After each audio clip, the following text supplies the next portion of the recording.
Middle east की जंग में एक तरफ अमेरिका और इजराइल ईरान पर हमले कर रहा है तो दूसरी ओर ईरान भी इजराइल को निशाने पर ले रहा है। देर रात इजराइल ईरान पर बड़े हमले किए। सबसे ज्यादा मिसाइलें सेंट्रल इजराइल पर दागी गई। तेल अवीव और उसके आसपास के कई शहरों में जबरदस्त धमाकों के बाद भारी तबाही हुई है। IRGC के स्ट्राइक की वजह से इजराइल की चुनौतियां भी बढ़ी है।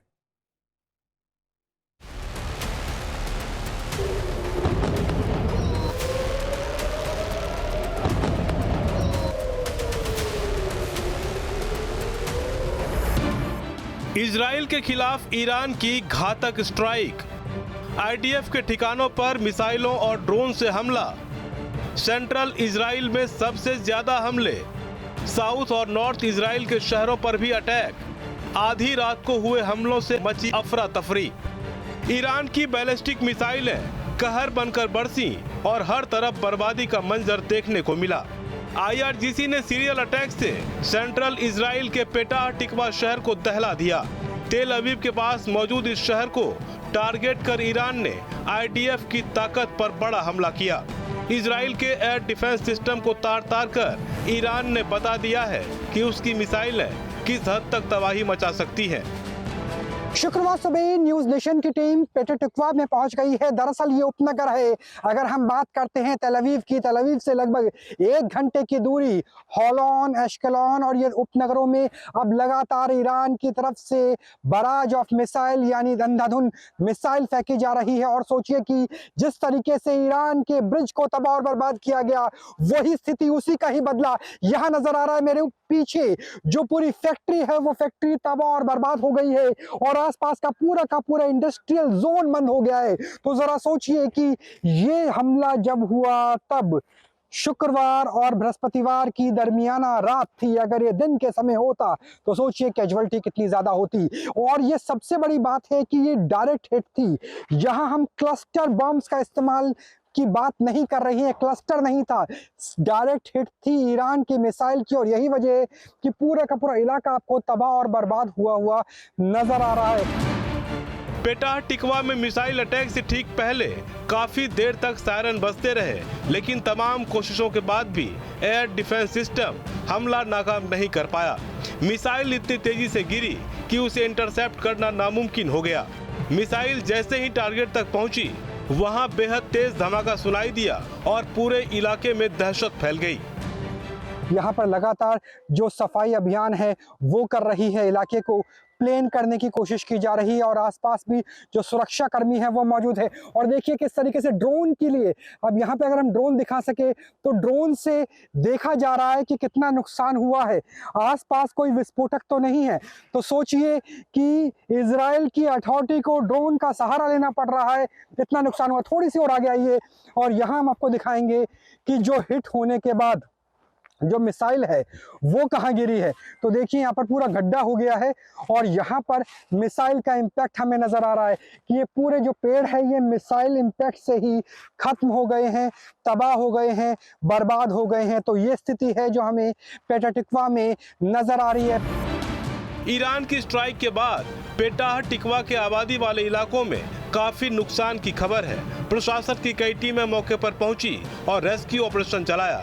इजराइल के खिलाफ ईरान की ओर से की गई ताजा स्ट्राइक से ये साफ हो चुका है कि जंग में उसके एडवांस हथियारों से निपटना आसान नहीं है। इजराइल के कई शहरों में देर रात घातक हमले हुए हैं।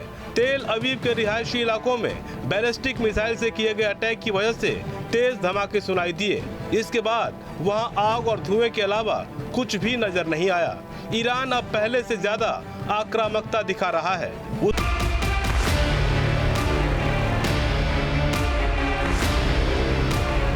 एक कहावत है कि अपने ही खोदे हुए गड्ढे में खुद गिर जाना। कुछ ऐसा ही अमेरिका के साथ हो रहा। सुपर पावर अमेरिका के सर्वोच्च नेता डोनाल्ड ट्रंप अपनी ही बिछाई बिसात में फंसते नजर आ रहे हैं। क्या ईरान को घुटनों पर लाने का दावा करने वाले ट्रंप अब युद्ध खत्म करने के ऐसे रास्ते की तलाश कर रहे हैं जिससे दुनिया को यह लगे कि इस जंग में अमेरिका की जीत हुई है और ईरान हार गया है। लेकिन ईरान भी अमेरिका की हर चाल को नाकाम करता जा रहा है। देखिए खास पेशकश।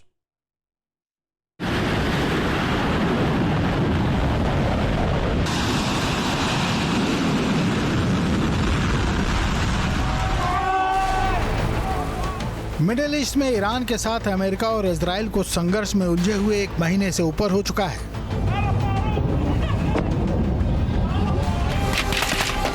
अमेरिका और इजराइल मिलकर ईरान को तबाह करने पर तुले हैं, लेकिन ईरान है कि पूरी ताकत से पलटवार करता जा रहा है।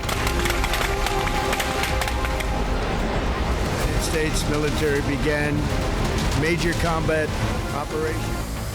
उधर अमेरिकी राष्ट्रपति ट्रंप अपने अजीबोगरीब बयानों के लिए पहले भी कई बार सुर्खियों में आ चुके हैं, लेकिन उनका ताजा बयान ये दिखा रहा है कि अमेरिका सेल्फ एग्जिट की तैयारी में लगा है, क्योंकि ट्रंप जान चुके हैं कि अगर इजराइल और ईरान की जंग लंबी खिंची तो पहले से चुनौतियों का सामना कर रही अमेरिकी अर्थव्यवस्था गर्त में जा सकती है। वो बयान तो जीतने का देते हैं, लेकिन उनके बयानों से उनकी हार साफ झलकती है। ट्रंप एक इंटरव्यू में कह चुके हैं, मेरे एक इशारे पर इजराइल युद्ध रोक देगा। अगर अमेरिका ईरान के खिलाफ युद्ध समाप्त करने का फैसला करता है तो इजराइल हमला रोक देगा। वो वही करेगा जो मैं उन्हें बताऊंगा। वो अच्छे टीम प्लेयर रहे हैं, जब मैं रुकूंगा वो भी रुक जाएंगे। वो तब तक रुकेंगे जब तक उन्हें उकसाया न जाए। ऐसी स्थिति में उनके पास कोई चारा नहीं होगा, लेकिन जब मैं रुकूंगा तो वो भी रुक जाएंगे। तो क्या ट्रंप अब नेतन्याहू पर दबाव बना रहे हैं ताकि वो अपनी जीत घोषित करें और युद्ध विराम कर दें और ट्रंप दुनिया के सामने पीस मेकर बनकर उभर सकें? क्या इसलिए ट्रंप इजराइल का नाम लेकर समझौते का मानचित्र पेश कर रहे हैं? ट्रंप का नया बयान इसी रणनीति से जोड़कर देखा जा रहा है। लेकिन इस बीच अब अमेरिका के अंदर भी एक तरह का युद्ध शुरू हो चुका है। रक्षा मंत्री पीट हेगसेथ ने एक बड़ा कदम उठाते हुए अमेरिकी आर्मी चीफ रैंडी जॉर्ज को जबरन रिटायर कर दिया है। उनकी जगह अब vice chief of staff general Christopher लाने कमान संभालेंगे। आर्मी चीफ के अलावा 2 और जनरलों की छुट्टी कर दी गई है। इसमें ट्रांसफॉर्मेशन एंड ट्रेनिंग कमांड के जनरल डेविड हुडने और चैपलिन कोर के प्रमुख major general William Green junior शामिल हैं। इसके अलावा अटॉर्नी जनरल पॉम बांडी को भी ट्रंप ने पद से हटा दिया है। अमेरिका की अटॉर्नी जनरल पैम बांडी को हटाए जाने के बाद अब ट्रंप सरकार में कुछ और बड़े अफसरों को निकाले जाने की आशंका बढ़ गई है। अमेरिकी वेबसाइट द अटलांटिक की रिपोर्ट के मुताबिक अगला नंबर FBI चीफ काश पटेल और नेशनल इंटेलिजेंस चीफ तुलसी गबार्ड का हो सकता है। आर्मी सेक्रेटरी डेनियल डिस्क्रॉल और लेबर सेक्रेटरी लोरी चावेज डीरमेर का नाम भी हटाने वाले अधिकारियों में शामिल हो सकता है। मिडिल ईस्ट में चल रहे संघर्ष के बीच ही ट्रंप सेना और प्रशासन में इतनी उलटफेर क्यों कर रहे हैं? क्या ट्रंप का आदेश मानने में कुछ लोग रोड़ा बन रहे थे, जो ट्रंप को फाइनल सरप्राइज देने में अड़ंगा डाल रहे थे?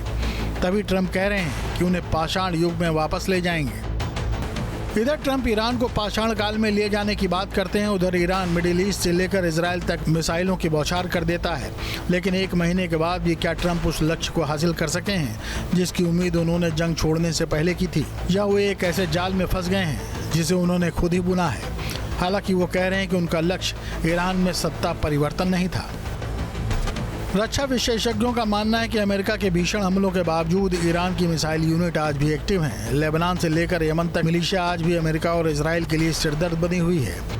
माना जा रहा है कि ट्रंप का फाइनल सरप्राइज ईरान के परमाणु ठिकानों पर एक सर्जिकल स्ट्राइक भी हो सकता है, जिसके बाद वो तुरंत युद्ध विराम की घोषणा कर सकते हैं। फिलहाल इन तमाम कयासों के बीच जंग की ज्वाला हर बीतते दिन के साथ भड़कती जा रही है।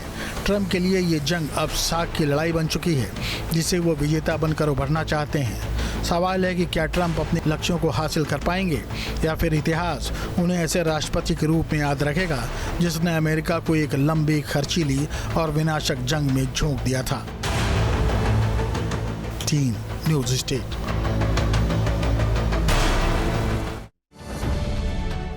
अब से डीडी फ्री डिश की चैनल नंबर 57 पर देखिए न्यूज नेशन।